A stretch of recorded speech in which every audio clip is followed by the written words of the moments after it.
বাংলা ও বাঙালির অপমানের প্রতিবাদে আজ বোলপুরে মিছিল করেছেন মুখ্যমন্ত্রী মমতা বন্দ্যোপাধ্যায়।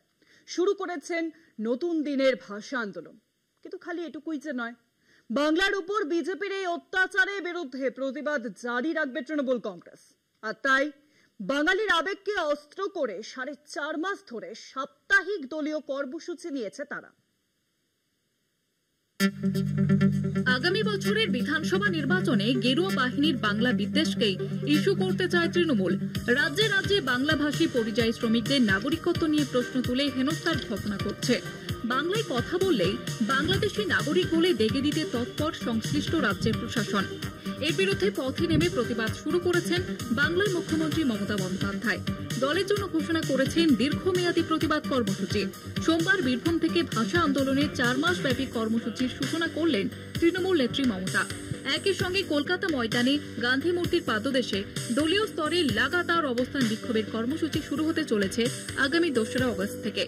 এই অবস্থান কর্মসূচিতে তৃণমূলের বিভিন্ন শাখার সংগঠনকেও দায়িত্ব দেওয়া হয়েছে।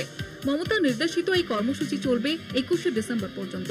দলের রাজ্য নেতৃত্ব তৈরি করেছে 4.5 মাসের আন্দোলন কর্মসূচির বিস্তারিত নির্ঘণ্ট।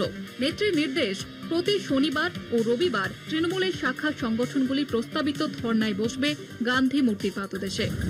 আগামী 2 এবং 3 আগস্ট তৃণমূলের মহিলা কংগ্রেস ধর্নার দায়িত্বে থাকবে।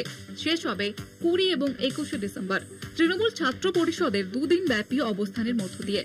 সেপ্টেম্বরের শেষে দুর্গাপুজো, তার আগে পর্যন্ত মহিলা, যুব, আইনজীবী, জয় হিন্দ বাহিনী, কিষাণ ও ক্ষেত মজুর, শিক্ষক ও শিক্ষাবন্ধু এবং চিকিৎসক সংগঠনকে আলাদা আলাদাভাবে ধর্নার দায়িত্ব দিয়েছে তৃণমূলের রাজ্য নেতৃত্ব।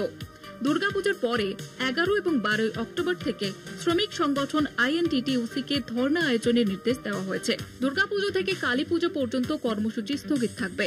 25 থেকে 26শে অক্টোবর আদিবাসী সেল ধর্নায় বসবে। বাম জমানায় মমতার সিঙ্গুর অনশন ধর্না বাদ দিলে তৃণমূল জমানায় একমাত্র এনআরসির প্রতিবাদে বেশ কিছুদিন রানী রাসমণি এভিনিউতে লাগাতার ধর্না কর্মসূচি নিলেও এবারের মতো এত দীর্ঘমেয়াদী কর্মসূচির নজির নেই। বিজেপির মোকাবিলায় বাঙালির অস্মিতায় যে আসন্ন বিধানসভা ভোটে মমতার অন্যতম প্রধান অস্ত্র হতে চলেছে, সেটা স্পষ্ট এই 4.5 মাসের বিক্ষোভ কর্মসূচিতে। কলকাতা টিভি।